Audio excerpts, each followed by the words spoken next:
Hello, English learners, and welcome. I'm your host, Paul. How are you doing today? I'm doing well, thank you. Excited to chat about English learning today.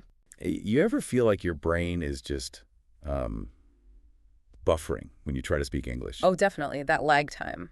Yeah. You're not alone, Uh-huh. honestly.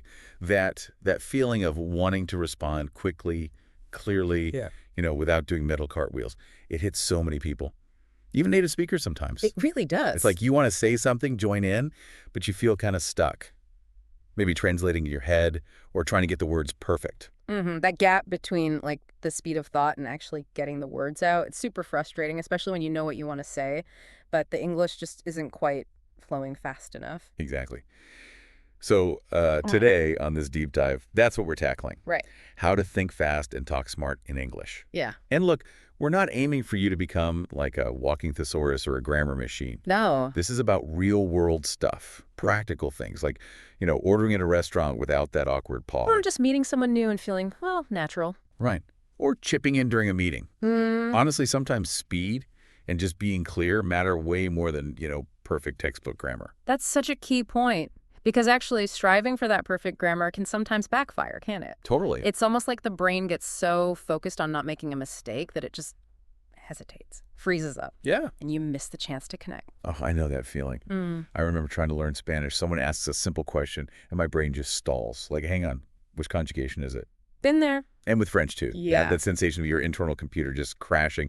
But honestly, the moment I kind of let go of trying to be grammatically flawless and just focused on, like, getting the idea across, things got so much easier, more fluid, and frankly, way more enjoyable. That is such a critical shift, isn't it? Focusing on communication, on connection, rather than absolute perfection. Yeah. And that's really our mission here today in this deep dive, to kind of unpack the challenges that make thinking fast so hard, and then give you some, well, simple but really powerful techniques to get better at it. Okay, awesome.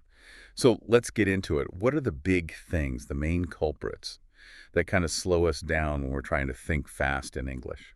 Well, I think a huge one, maybe the biggest, is the fear of making mistakes. Oh, yeah. It's potent, that fear. It can literally clamp down on your ability to just speak freely. You worry so much about saying it wrong that you wait and wait until you think it's perfect. It's like hitting the emergency brake in your head. You've got the thought, Yeah. it's right there, but then this little voice goes, oh, hold on, grammar alert, abort. Exactly that, a great way to put it. And then by the time you've mentally polished that sentence, the conversation's moved on. Yep, opportunity missed. And it's worth remembering, even native speakers, we use fillers all the time. And we definitely don't speak perfect grammar constantly. Right. Real conversations are, well, messy sometimes. Yeah. And that's okay. It's natural. Another thing, and I know I do this, is probably overthinking. Ah. You Yeah. mentally rehearse the whole conversation. Like, if they say this, I'll say that. You analyze all the angles. And end up stuck in your head, right? Analysis paralysis, they call it. Exactly. Yeah. You're so busy planning, you can't actually react naturally in the moment. We completely stifle spontaneity. And then, obviously, there's the language barrier itself. I mean, that's real.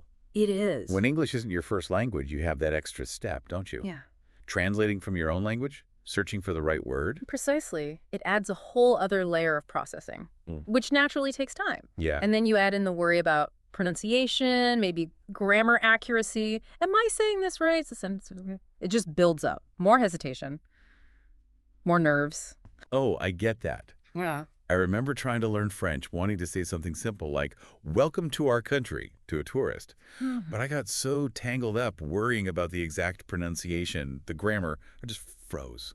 Ended up with this awkward little smile and silence. Oh, that's so relatable, embarrassing, right? Right. And that pressure can feel even worse in, say, a language exchange where you feel like you should be performing well. Definitely. And maybe this sounds obvious, but another challenge is simply, well, not enough active speaking practice.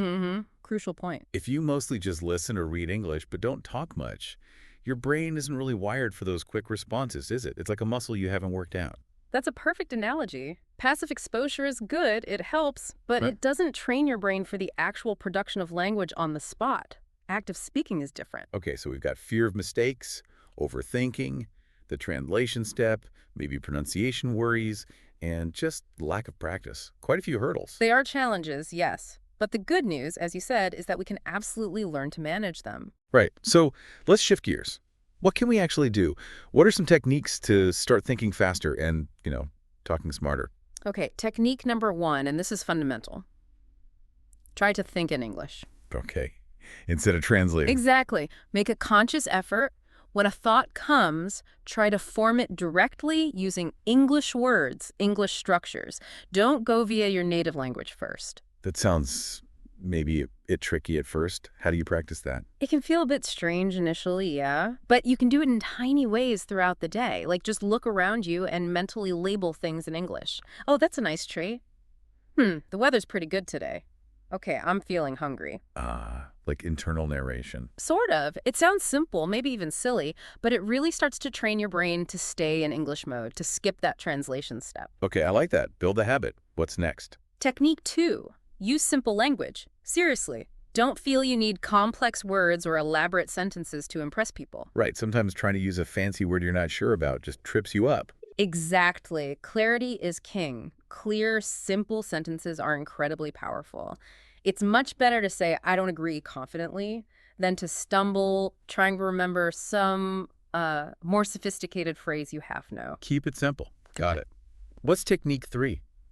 Learn chunks of language, groups of words that often go together. Like phrases or idioms. Yeah, exactly. Things like, nice to meet you, or how's it going, or can you help me with this? When you learn these as whole units. You don't have to build the sentence from scratch every time. Precisely. You just pull out the whole chunk. It's faster, and frankly, it sounds more natural, more like how native speakers actually talk. Okay, chunks. Makes sense. Technique number 4. Practice with a little bit of time pressure. This one can actually be fun. Okay. Set a timer, maybe just 30 seconds to start. Pick a totally random topic, your favorite food, a movie you saw, what's outside your window, and just talk about it nonstop for the whole 30 seconds. Without stopping. Okay. Even if I mess up. Especially if you mess up, the goal isn't perfection, it's just to keep talking, to push your brain to think and speak quickly, even when it's not perfectly polished. It's like interval training for your speaking muscle. Huh. Speaking muscle workout. I like it. Okay, number 5. Use fillers smartly. Words like, well, actually, let me think. Wait, aren't fillers bad? Like signs of hesitation. Not necessarily. They're actually conversation lubricants. They give you a tiny pause to gather your thoughts without just going silent. Okay, so instead of a long, awkward silence. Right. Someone asks, what's your favorite book? You can say, well, that's a good question. And that little well buys you a second or two to actually think of your favorite book. Keeps the flow going. Okay, strategic fillers. Makes sense. And the last technique for now. Stay relaxed. Or at least try to stay relaxed. Easier said than done sometimes. Oh, I know. But stress and anxiety genuinely slow down your thinking. It's harder to find words when you're tense. So deep breaths. Deep breaths, maybe a little smile. Remind yourself it's just a conversation, It's not an exam. You're not being graded. The goal is connection, not perfection. Connection, not perfection. I like that. Okay, so just to recap those. Think in English, keep language simple, learn chunks, practice under pressure, use fillers smartly, and try to relax. Exactly. That's a really solid toolkit to start with. Cool. And the more you use them, the more automatic they become, right? Absolutely. It takes practice, but they really do become second nature over time. Okay, so talking about practice, let's get really practical now. What are some specific, daily exercises we can do to actually build these fast-thinking skills? Great idea. Because, consistency is everything here. Little bits of practice often are way better than one long session once a week. Like mental fitness, but for speaking? Precisely. Regular workouts for speaking agility. So give us an exercise. What's something easy we can try? Okay, how about this? The 5-second idea board. Ooh, sounds energetic. What is it? It's super simple. Pick a random topic, anything, like coffee or holidays or music. Okay. And you have just 5 seconds, only 5 to start talking about it. Go. No planning, no thinking time, just launch right in. Wow, 5 seconds. That really forces you to just start. No time for hesitation. Exactly. It forces that immediate engagement. And look, what comes out in those first few seconds might be a bit messy, maybe not super coherent. That's fine. The point is to break through that initial freeze. Okay, 5-second idea burst. I can see how that helps. What else? Word association. Yeah. Classic, but effective. How does that work again? Someone says a word, say book. You immediately say the very first word that pops into your head. Could be read, story, paper, whatever. No filtering. Ah, right. Just rapid fire connections. Yes. It trains your brain to make those links really quickly. Helps stop that feeling of your mind just going blank when you need a word fast. Okay, word association. Good one. Got another. Yeah, one more. This one's a bit more creative. Let's call it the mini story challenge. Okay, intrigued. You pick 3 totally random words, let's say. Dog, beach, and happy. Dog, beach, happy. Now, you give yourself maybe 1 minute, and in that minute, you have to create a tiny story that uses all 3 words. Huh. Okay, that sounds kind of fun, actually. It is. It can be silly, it can be weird, doesn't matter. It just pushes you to connect ideas quickly and start talking without worrying too much. The goal is speed and just linking things together. So a happy dog on a beach. Or maybe a dog dreaming of the beach. Makes him happy. Yeah, I can see how that gets the brain working fast. exactly. And the best part about these exercises, you can do them alone. Anywhere, anytime. Yeah, waiting for the bus, making coffee. For sure. Even just 5 minutes a day doing one of these can make a real difference in how quickly you respond in actual conversations. So the 5-second burst, word association, mini story challenge. Great practical things to try. Might feel weird at first, but worth sticking with. Definitely. They really help build that mental agility. Okay, so we have techniques, we have exercises, but you mentioned something else earlier that's super important. Mindset. Ah, yes. Hugely important. Maybe the most important piece, actually. Really? More than techniques. Well, think about it. You can know all the tricks, do all the exercises, but if deep down you're telling yourself, I can't do this, or I sound stupid, it undermines everything. Yeah, that makes sense. Yeah. Your belief about yourself kind of sets the stage. Exactly. A good communicator isn't just about vocabulary, it's also about believing you can communicate, that you have something valuable to say. Okay, so what's the first mindset tip? Focus on connection, not perfection. We touched on this, but it bears repeating. When you're talking, what's the real goal? To be understood, to Yeah. connect with the other person. Right. It's usually not to deliver a flawless grammar lecture, so let go of that pressure to be perfect. When you worry less about tiny errors, you actually tend to sound more natural, more confident. That's kind of ironic, isn't it? Yeah. Less focus on perfection leads to better performance. It often does.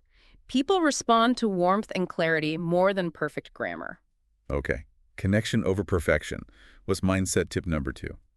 Get comfortable with a little bit of silence. That feels counterintuitive when we're talking about thinking fast. I know, but think about it.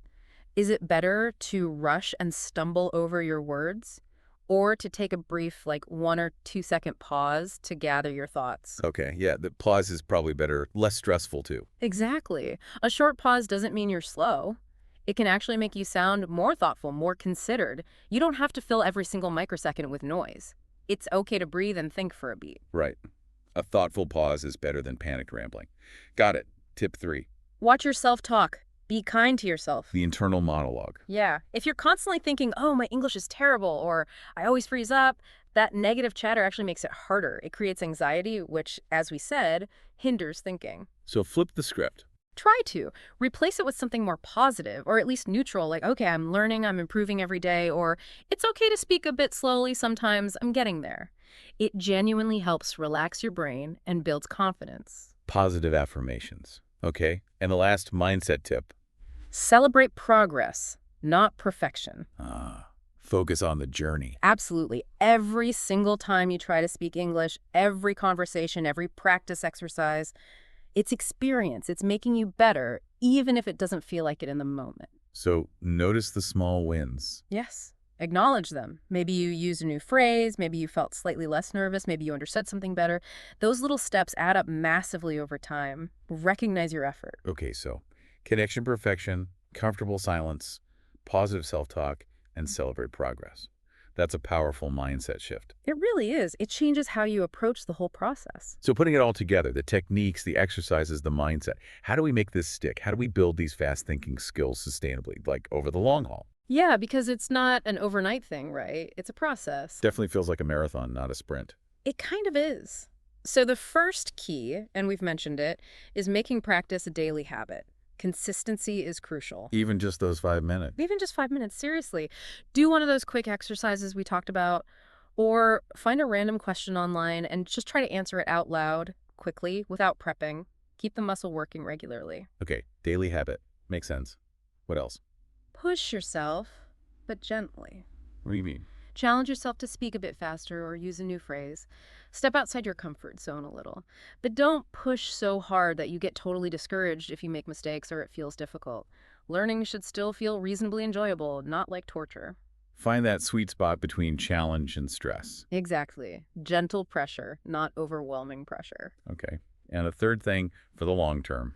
Track your progress somehow. Notice the changes. Huh. Say, keep a diary. Could be. Or just mentally check in each week. Did I feel a bit less nervous talking to that person? Did I find words a bit easier this week? Was I able to follow that conversation faster? So consciously looking for the improvements. Yeah, because seeing that you are getting better, even slowly, is incredibly motivating. It keeps you going. That's really helpful. Daily habit, gentle push, track progress, and remembering the goal. Right. It's not about being perfect. It's about being ready, flexible, and confident enough to jump in and communicate what you need to. That's what thinking fast and talking smart really means in practice. It's a skill you build, like any other. Absolutely. Continuous improvement. Every little bit counts. Okay, wow. We've covered a lot. As we start to wrap up this deep dive, maybe we can just quickly touch on the main things again. Good idea. So we talked about why thinking fast matters in English, right? For connection, for opportunities. Yeah, and the challenges that fear, the overthinking, the translation barrier, lack of practice. Then we got into practical techniques. Think in English, use simple language, learn chunks, practice with time pressure. Use fillers smartly and try to stay relaxed. Exactly. And those daily exercises, the 5-second burst, word association, the mini story challenge, little things you can do anytime. And finally, that super important mindset piece, focusing on connection, being okay with silence, positive self-talk, and celebrating your progress. Nailed it. And I think the big takeaway, the core message really is shift the focus from perfection. Right. It's more about being ready, being calm, being confident enough to express yourself. It really is like building a muscle. Those small, consistent efforts add up. They really do. So keep practicing, stay positive, and actually notice when you improve. Yeah, every chat is a chance to get better. Couldn't agree more. And remember, thinking fast isn't really about rushing. It's more about trusting yourself, trusting you can find the words and communicating with clarity and, well, with heart. Trusting yourself. I like that. And to everyone listening, please know you absolutely have what it takes to get better at this. It just needs that consistent practice and maybe a bit of patience with yourself along the way. Keep going, right? You're doing great just by listening and wanting to improve. Absolutely. Believing in yourself is honestly the bedrock for speaking confidently and really for living confidently, too. Well said.